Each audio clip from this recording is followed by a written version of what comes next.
Olá pessoal, tudo bem com vocês?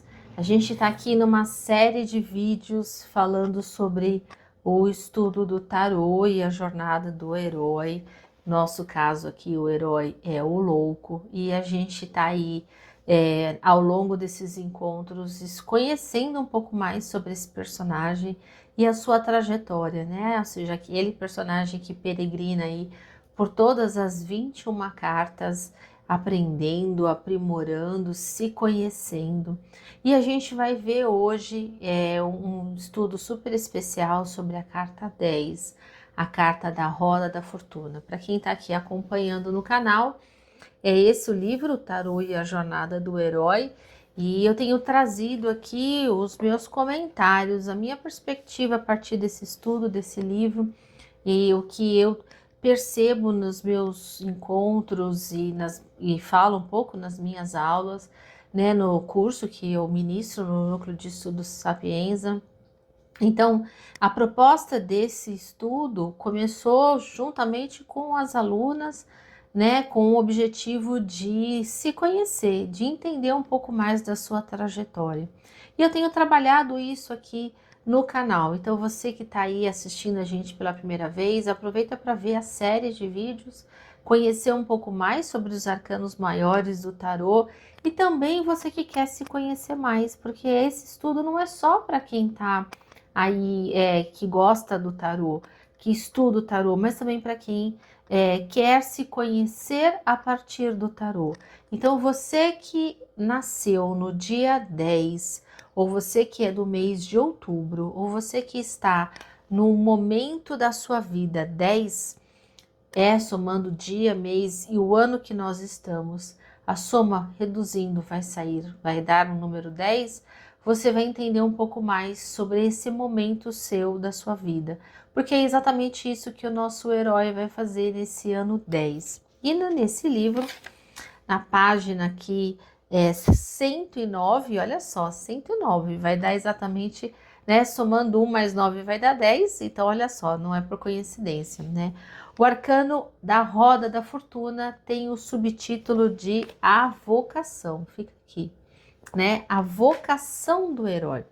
Nós vimos no encontro passado, no arcano 9, no arcano do eremita, nós vimos que naquele momento em que o nosso herói vai conhecer o mestre, né? Ele vai ali naquele momento entender o seu chamado juntamente do mestre, ele recebe um nome, né? Esse nome confere a ele uma identidade do propósito, que é aquilo que ele vai fazer.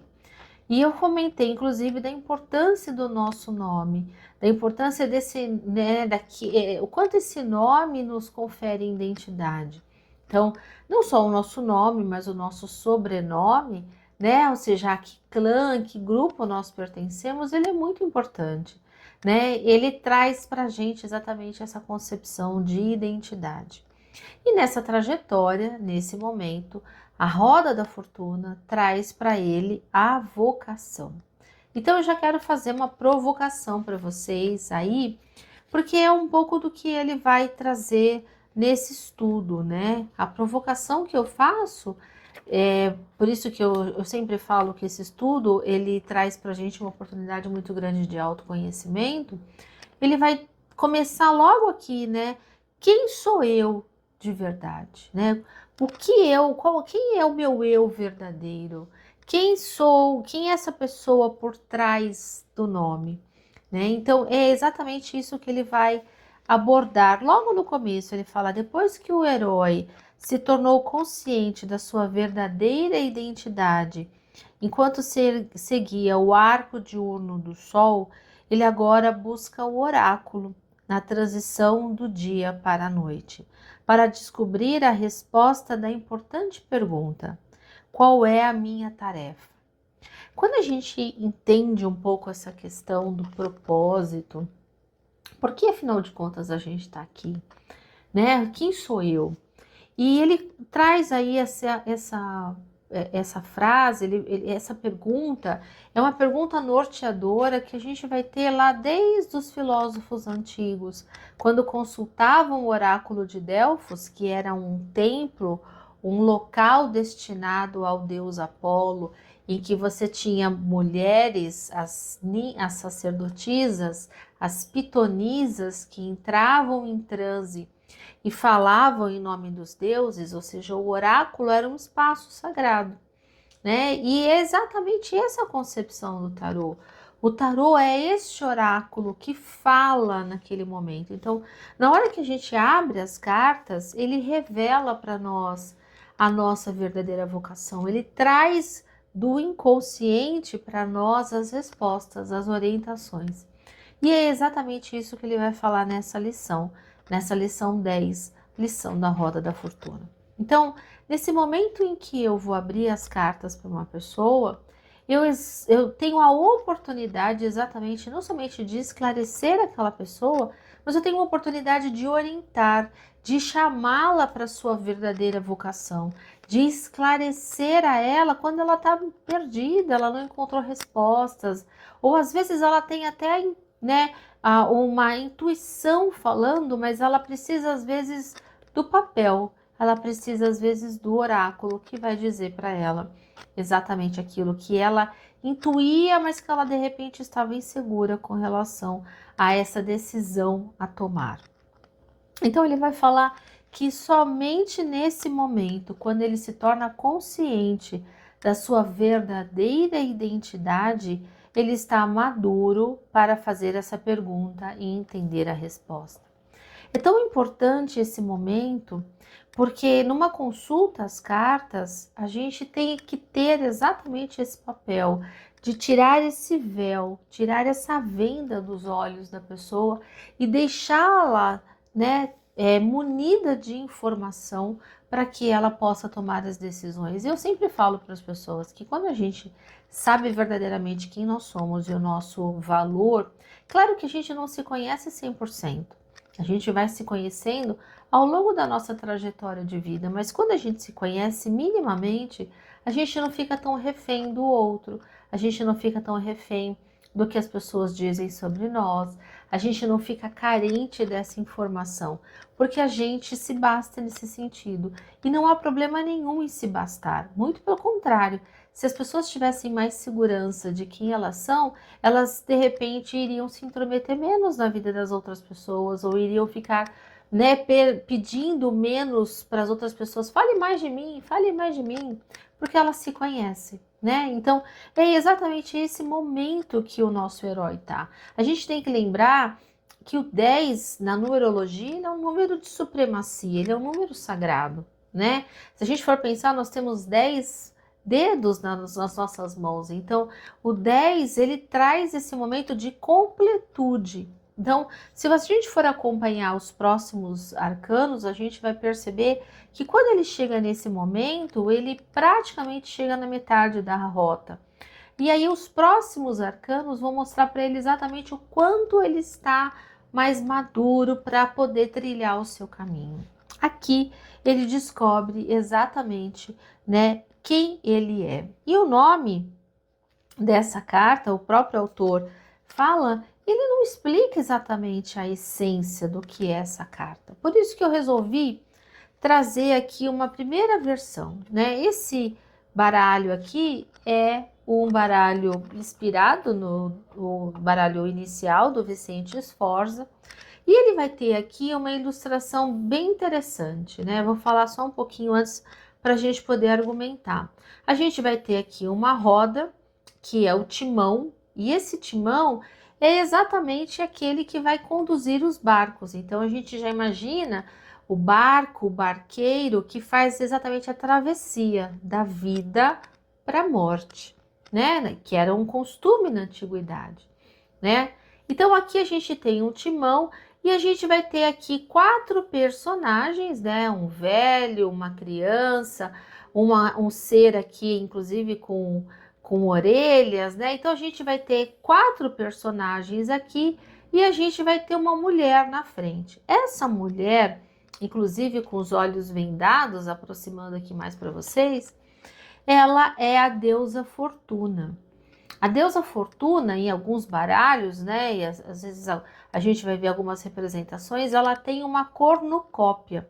A deusa Fortuna é uma deusa grega que ela inclusive, né, ela conduzia os barqueiros, ela protegia os barqueiros e os guiava na direção da fortuna, na direção da prosperidade. Por isso que ela também é associada aí uma deusa da fortuna. Né? As pessoas até conhecem exatamente essa deusa, a deusa da fortuna. Então, essa deusa tem, como ela guiava né, barqueiros, exatamente por isso que ela está aqui na frente do timão. Mas a gente nota aqui nesse baralho que ela tem o que? Os seus olhos vendados. Então, como é que ela vai guiar, né? Com os olhos vendados, ou seja, ela guiada, orientada pelas estrelas. Então, há toda uma condução no processo aí dessa trajetória do nosso herói, né? Nesse momento aqui do baralho. Então, a gente vai perceber que desta versão para esta versão há uma diferença muito grande. Embora a gente tenha alguns elementos que estão presentes, aqui a gente tem 4 personagens que corresponderia ao arcano, né, aos 4 naipes ou os 4 elementos. A gente vai ter também aqui animais presentes no baralho. A gente vai ter um deus Anubis, a gente vai ter uma esfinge com uma espada, a gente vai ter uma cobra. E ele vai falar sobre os ciclos da vida. Ele vai, inclusive, acrescentar aqui as 4 letras, representando tarô, ou rota, ou né, Torá, dependendo da maneira como você lê, e as outras letras também representando o nome de Jesus, Yahvé. Então, este é um arcano muito simbólico, é um arcano muito importante no tarô e frequentemente muito mal interpretado. Porque as pessoas falam às vezes, a roda da fortuna, você vai ficar rico, e não é por aí. Não é esse o objetivo. Esse estudo vai ajudar a gente a desmistificar e entender melhor o que significa exatamente a carta da roda da fortuna. Então vamos ver. Ele vai dizer que essa carta, na verdade, o próprio autor diz que trata-se da roda do tempo. Através da contínua rotação, ela traz sempre coisas novas, enquanto outras desaparecem. Então ele está dizendo para nós que é uma mudança, né? Essa mudança nos obriga a terminar o ciclo e início de um novo ciclo. Não foi algo que eu falei agora, eu comentei um pouco dos dedos, os 10 dedos das nossas mãos, ou seja, quando a gente chega na 10ª etapa, a gente concluiu aquilo, a gente concluiu aquele momento e a gente está pronto para o outro. Então, toda nova fase é renúncia de uma fase anterior. Isso significa que você já aprimorou, que você já absorveu, que a fase anterior ela já foi completada. Não precisa você se manter ali. É exatamente o que você tem que fazer, ou seja, tem que seguir o caminho, seguir a trajetória. É isso que ele está colocando aqui. Então ele vai dizer, e ele está explicando exatamente essa imagem, ele vai dizer que as duas figuras da mitologia egípcia, Anubis, né, como eu comentei, personifica as forças que sobem e renovam a vida. E Set, na figura da cobra, né, um símbolo da força destrutiva. Nos 4 cantos da carta, aparecem os querubins, os que seriam os 4 evangelistas, que representam a totalidade da criação. Então, nesse sentido, essa é uma carta que fala assim, olha, a sua missão foi cumprida e você vai poder seguir, né? Você vai poder aí seguir a sua trajetória, porque você completou a tarefa, completou o caminho. E ele continua explicando exatamente o significado dessa carta, quando ele vai falar dos símbolos alquímicos aqui, né? O sal, o enxofre, o mercúrio e a água, a palavra Torá, o nome hebraico Yahvé, o nome de Deus. Então ele vai dizer que o simbolismo dessa carta, como aparece aqui, vai trazer para nós resistência, preservação, o lado destruidor, né, de Sete, a lei divina, que é a Torá. Então, todos esses símbolos presentes nessa carta, nesse momento da trajetória do nosso herói, vai dizer que tornar-se, ser e morrer são as forças que mantêm a roda do tempo em movimento. Se você for pensar, todos os dias nós nascemos e morremos, assim como o sol, assim como a lua. Todos os dias nós completamos um ciclo. Então, todos os dias nós passamos pela roda, pela transformação. Nós deixamos um momento e o tempo é algo que não passa, algo que a gente não consegue voltar, né? O tempo que nós estamos aqui vendo esse estudo, ele não vai voltar, né? A gente tem que ter entender essa preciosidade que é o tempo. E ele coloca exatamente sobre essa questão aqui. Ele vai dizer que a verdadeira alquimia está em transformar os elementos, combinando-os ou não, e fazendo dessa combinação outro algo, outra coisa, né? E ele vai dizer que o tema exatamente desta carta é a questão da nossa vida, ou seja, nesse momento que nós passamos, o quanto nós dominamos esse tempo, o quanto nós nos apropriamos desse tempo. E ele coloca até aqui uma imagem, ó, do oráculo de Delfos, o templo Apolo. Ele vai colocar aqui exatamente a imagem deste oráculo, deste local sagrado aqui, né, nesse momento. Ele vai falar que esta procura, esse momento na história do herói, da vida do herói, é a busca da sua verdadeira essência, ou seja, o que ele está querendo encontrar, qual é o tesouro que ele está buscando aqui. E ele prossegue aqui no livro, na página 111, ele vai dizer que Jung também ia distinguir as estruturas essenciais nesse momento, né, da figura humana, relacionados com as funções da nossa consciência.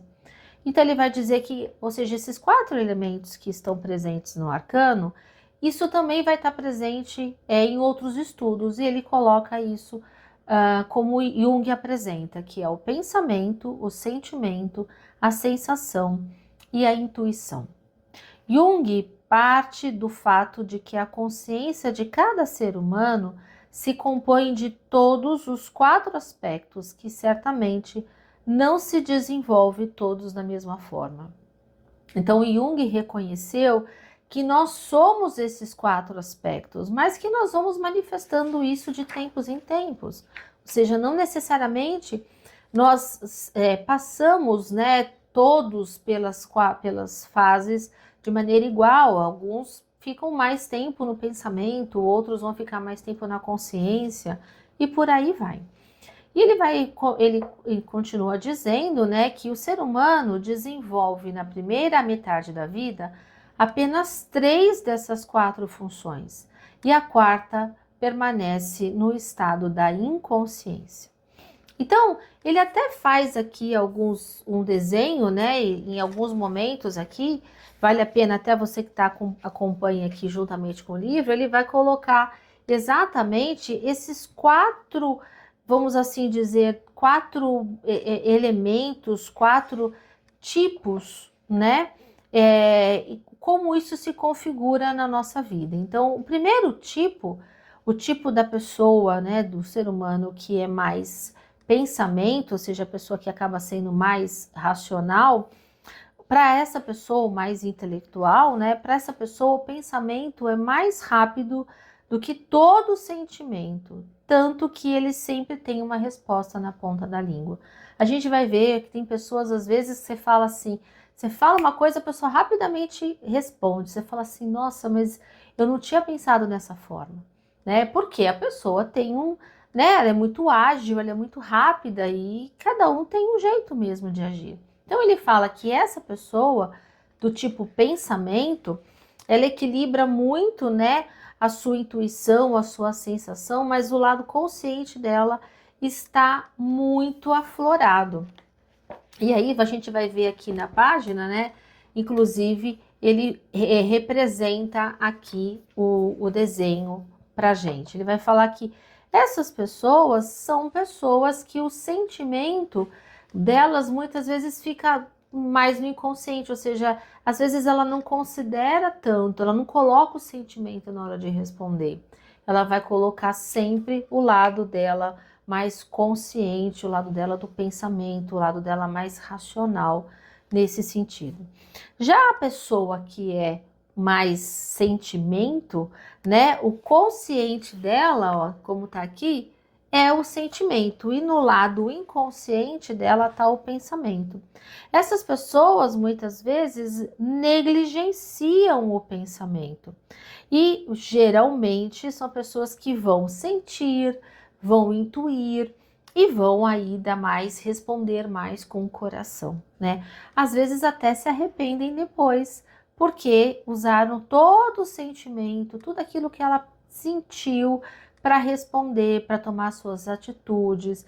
E a gente vai passar por esses momentos na nossa vida, a gente vai passar por essas fases, por esses aspectos. Em momentos que a gente está mais sentimental, momentos que a gente está mais racional, e tá tudo bem, né? A gente vai, cada um tem uma forma.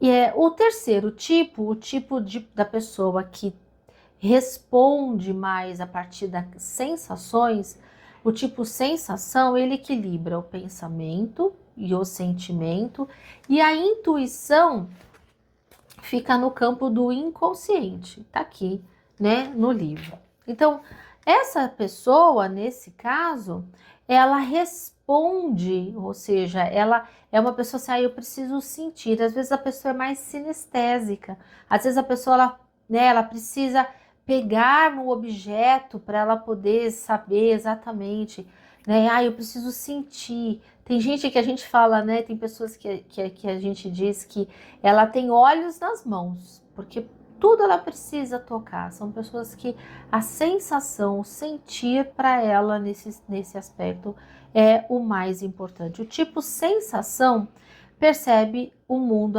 através dos sentidos, a cor, o paladar, o olfato, a forma exterior.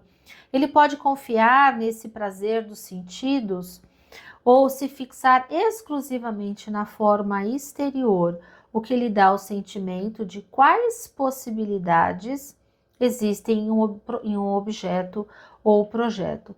Essas pessoas muitas vezes não são tão intuitivas.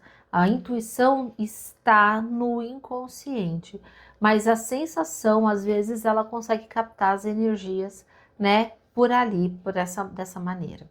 E por último, quarto tipo, o tipo intuição, ele tem aí, né, ou seja, ele está ali à frente no consciente, pensamento e sentimento um do lado do outro, e no inconsciente está a sensação. Esse tipo, né, esse tipo de pessoa, nesse sentido, fica tão fascinado com as possibilidades que existem em uma ideia, em um objeto, em um projeto, que negligenciam totalmente a forma e os fatos reais. De tanto fantasiar, ele raramente consegue realizar algo com isso, enxergar a realidade de tal como é, não se contentar apenas com a visão das coisas, mas desenvolver a paciência de deixar a visão tornar-se concreta e transformá-la em ação é o seu tesouro difícil de encontrar. Então, cada um desses quatro personagens, a gente também vai ver aí muitas pessoas falarem dos quatro temperamentos, né? Nessas quatro pessoas, elas vão sentir, vão perceber o mundo e vão buscar algo diferente, encontrando a sua verdadeira vocação.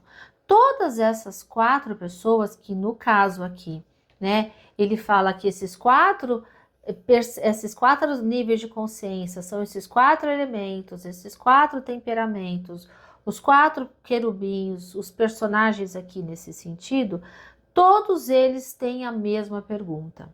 Na página 116 ele vai dizer: qual é a minha tarefa nessa vida? Um dos quatro vai responder aí, né? Aprenda sobre mim, desenvolva a minha natureza essencial para que você se torne íntegro. E aí vale a pergunta: qual é o teu propósito nessa vida? Qual é a tua missão? O que você veio fazer aqui?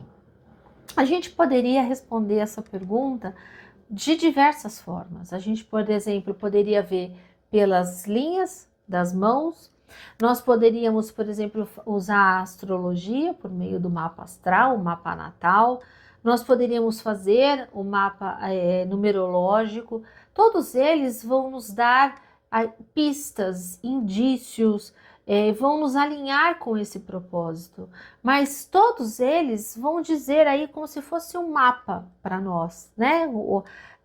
Mas se a gente não sentir aqui dentro que aquilo que está aqui, que está no mapa astral, se a gente não sentir aqui, a gente não vai seguir.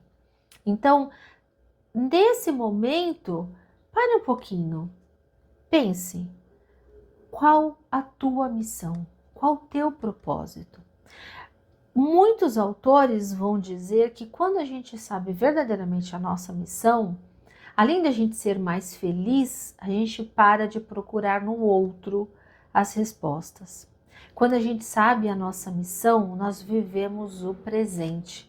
Nós deixamos de ficar ansiosos pelo futuro ou ficarmos tristes pelo passado. Nós vivemos o presente e nos tornamos conscientes desse momento que nós estamos aqui. Assim é a carta da roda da fortuna, que representa todas essas experiências que temos de fazer ao longo da nossa vida para nos tornarmos inteiros. Eu sempre escutei, em algumas religiões inclusive, de que a gente tinha que procurar a tampa da nossa panela, a outra metade da nossa laranja. Você já ouviu essa expressão? Eu durante muito tempo acreditei nisso e eu achava realmente que a gente devia procurar a nossa outra metade. Eu falei assim, mas é estranho. Teve um momento que eu parei e falei assim, eu não tenho que procurar a outra metade. Se eu estou procurando alguém, se eu estou procurando a tampa da minha panela, se eu estou procurando a outra metade da laranja, então é sinal de que eu não sou inteira. Então é sinal de que eu nunca vou me sentir completa. Eu sempre vou ter um sentimento de falta, de ausência. Muitas vezes eu percebo que algumas pessoas que, por mais que elas tenham uma vida financeira tranquila, um bom casamento, filhos, por mais que ela possa ser num padrão de realização de bens materiais, familiares, ela muitas vezes não está feliz com aquilo, porque ela tem um sentimento de vazio muito grande. E ao ver isso, ao questionar essas pessoas, eu percebi que havia essa crença de a outra metade da laranja, a outra metade da minha alma, a tampa da minha panela. Certamente você já ouviu essa expressão. Será que isso não alimenta exatamente esse sentimento de ausência, de não se sentir preenchida? O quanto isso nos favorece nesse momento da trajetória? E é exatamente isso que ele vai falar. Nossa vida para nos tornarmos inteiros. Ou seja, são essas experiências na vida que vão nos dar a sensação de completude, a sensação de estarmos inteiros. E muitas vezes nós não estamos. Muitas vezes nós estamos num almoço, num jantar, num momento com amigos e estamos no celular. Você está inteiro onde você está ou você está só... pode falar que eu estou ouvindo. Pode falar que eu estou conversando com você, mas eu só responder aqui, mas eu estou te ouvindo. Então você não está nem aqui, nem aí. Você não está inteiro. É exatamente esse o momento aqui. Ele vai dizer que no final, no arcano 21, que é o arcano do mundo, há um reencontro do paraíso. A totalidade é alcançada no âmbito espiritual como objetivo da vida. A roda da fortuna é um momento, né, que a gente tem que aprender essas lições. As lições que foram aí desenvolvidas nas primeiras cartas, mas é também um alerta e uma propulsão para os próximos arcanos, né? A totalidade desse ser humano. É paradoxal pensar exatamente nessa plenitude da vida, né? A gente nem sempre está ali disposto ou predisposto a isso. E ele até coloca aqui essa ilustração que eu achei bem interessante. Olha lá, o mago, a roda da fortuna, ou seja, o primeiro caminho, primeira parte que foi aí da trajetória que foi completa, e aqui do arcano 10 até o mundo, que é o paraíso. Então, quando a gente for pensar, quando a gente for aí em busca disso, né, por exemplo, dentro da numerologia, a gente fala que o número 10 é uma construção. Em algumas linhas numerológicas, a gente fala que a gente diz que o número 9 é o último número de um único dígito, então o 10 é uma construção.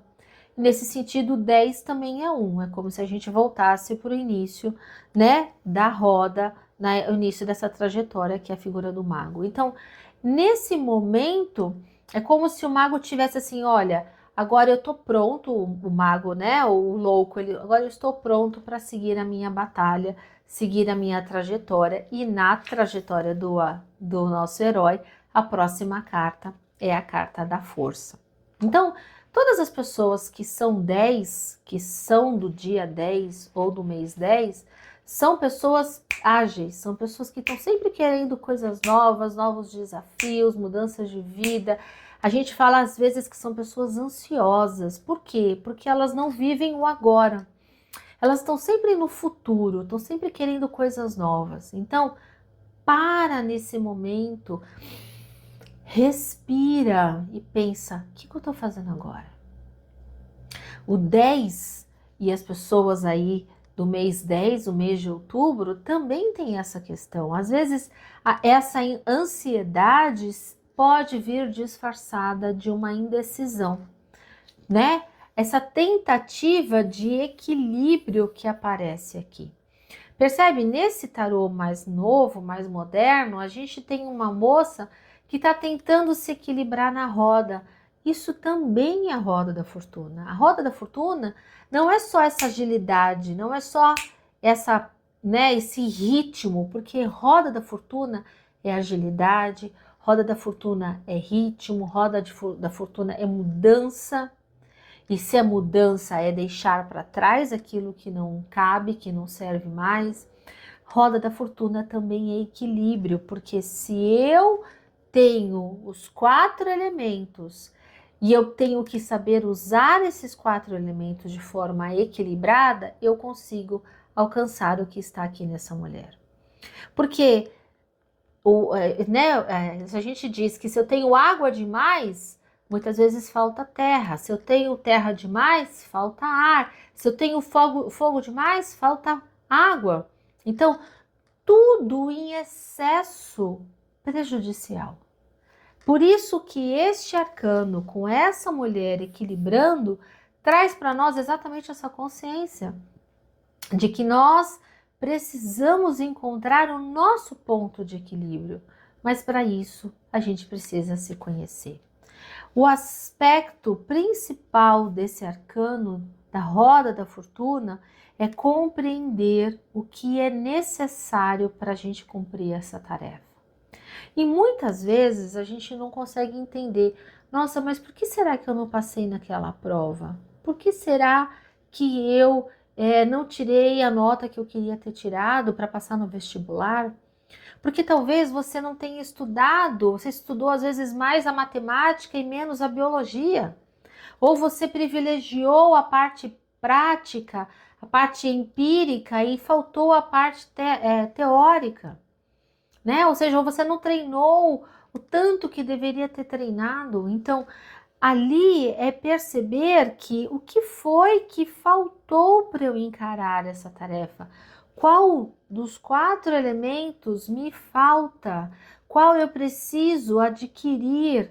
Mas não é para você se lamentar, é para você encarar isso, para você encarar em busca do que te falta, para você se sentir completo, não procurando no outro, encontrando em você mesmo.